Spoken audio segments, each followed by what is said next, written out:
Strike first, strike hard. Cobra Kai has found a new dojo at Netflix, and this show is still the best around.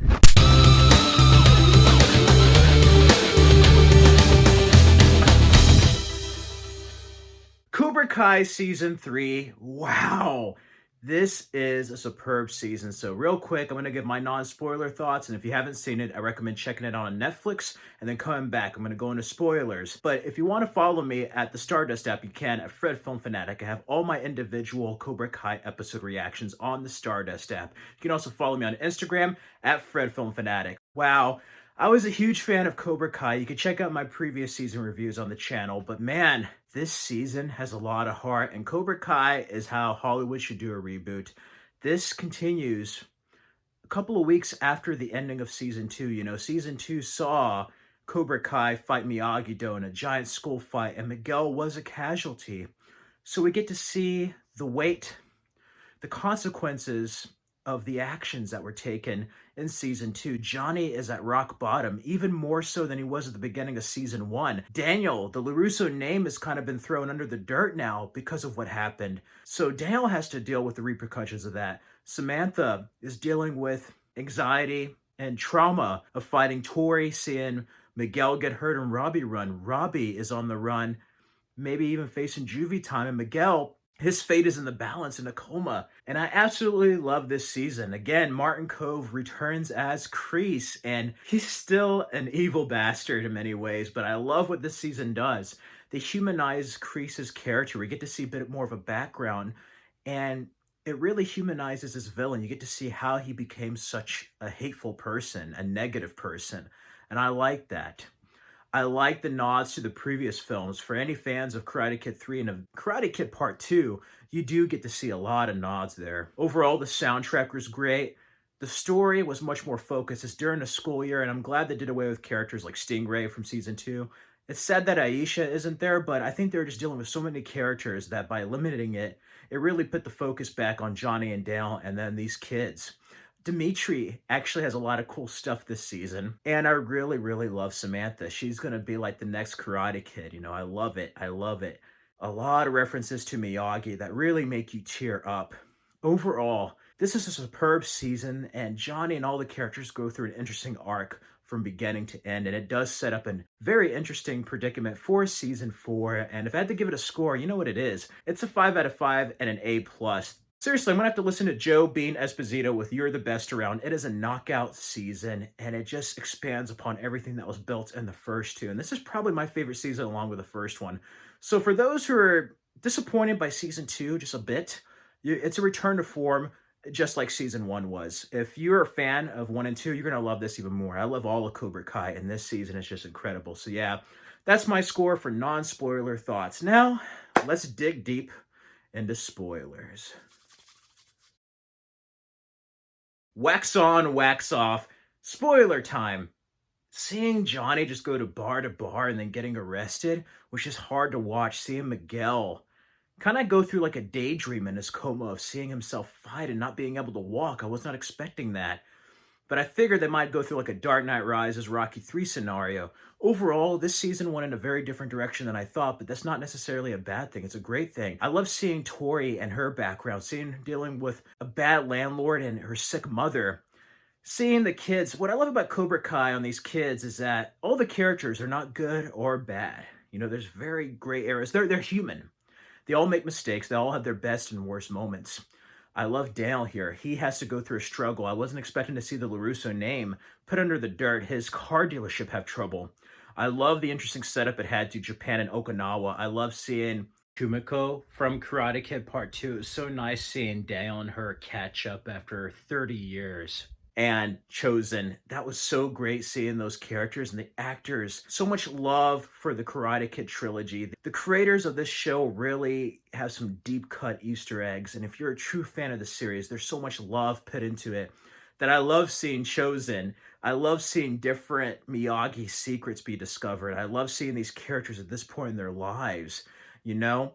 And I love the relationship that Johnny has with Miguel. You know, he failed him. But this whole season's about moving on from the past and embracing the present to move forward into the future. And there's a great theme with all the characters there. Sam, I really love her character. She does go through some trauma, but I love she's gonna be like the next Karate Kid. She truly is Dale LaRusso's daughter. And overall, it was great seeing it in a school year instead of one summer. I thought it was going to have some exact symmetry like the trilogy with the All Valley tournament, but I did like seeing different things in Jeopardy. And then when Miguel does learn how to walk, I love that D. Snyder cameo. I want to rock. I love that. But like seeing Miguel walk, that was just uplifting, even though he wasn't 100% by the end. But also, I love seeing Hawk's trajectory. He is a mean person. It's sad because you look at season one and how bad these kids were bullied. Now they're the bullies, if not worse. So when Kreese starts bringing in new members and weeding out the weak, so to speak, it creates a very interesting predicament that pays off in the end. In many ways, this is a more intense finale than last year. And it's just crazy seeing Amanda LaRusso get involved against Kreese and sounding kind of crazy. I just love that. I love the angle they took with that. I love how they balanced it. This season, unlike the last ones, and I love the last ones, each ended on like a cliffhanger or a hook where I'm like, I have to watch the next one. I sat straight through for 5.5 hours and watched the whole season. I absolutely love this. I love seeing Daniel and Johnny finally kind of like team up for once. I've always wanted that. There's so much that makes them a great team. You know, they're different but the same. Same but different. And then let's not forget Allie. Elizabeth Shue comes back as Allie. That was probably one of my other favorite moments besides Okinawa. I absolutely love it because she tells them what they needed to hear. She told them the truth. And it's nice getting clarifications on stuff from Karate Kid 2. Nice with her and Amanda meeting. And just the way Cobra Kai and Miyagi do fight with each other, how Cobra Kai harasses them is just insane. Oh my God. Anyway, characters get rectified, but more obstacles come in. And one thing I really love that I said earlier, Kreese is humanized here. We get to see flashbacks to his time in Vietnam. And there's this one guy that I thought was like Terry Silver, and it turns out it wasn't. It was somebody else. That's who I think he's talking to at the end. But that final confrontation was crazy. Seeing Robbie and Juvie, and then ultimately being seduced, no pun intended, to like the dark side with Kreese was just insane. I love that Daniel came to help Johnny at the end, and it sets up a tournament like in the first Karate Kid. So yeah, that ending with In the Air Tonight just like moved me. I'm like, this is epic. The fighting, the choreography, the story. And I like that there was less jokes. Like it felt more focused this season like season one than it did in season two. Season two is a lighthearted, funny season, but this season really was epic in every way. And I would dare to say a masterpiece. Those are just my immediate thoughts right now, talking about Cobra Kai Season 3.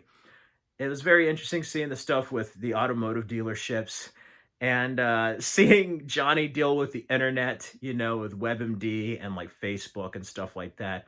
His relationship with Miguel's mom is another one of my favorite things on the show, and I'm glad that they at least made up after the ending they had. And yeah, Cobra Kai is the best around still. I'm gonna have to listen to some Joe Esposito and go training now. This is a perfect way to start the new year of 2021, and the cast and crew and everyone involved has done an amazing job that I cannot wait to see what season 4 holds. Ralph Macchio said the creators have plans up to season 6.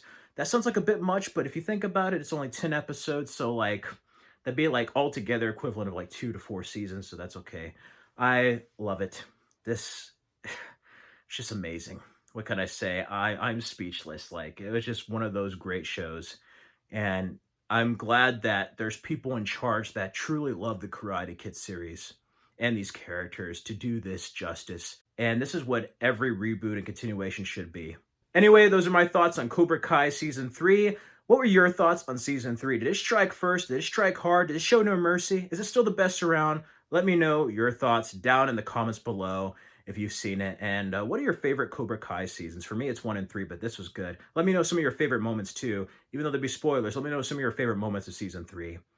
Again, you can check out these videos for more content. Till next time, everyone, may you stay safe and healthy this new year.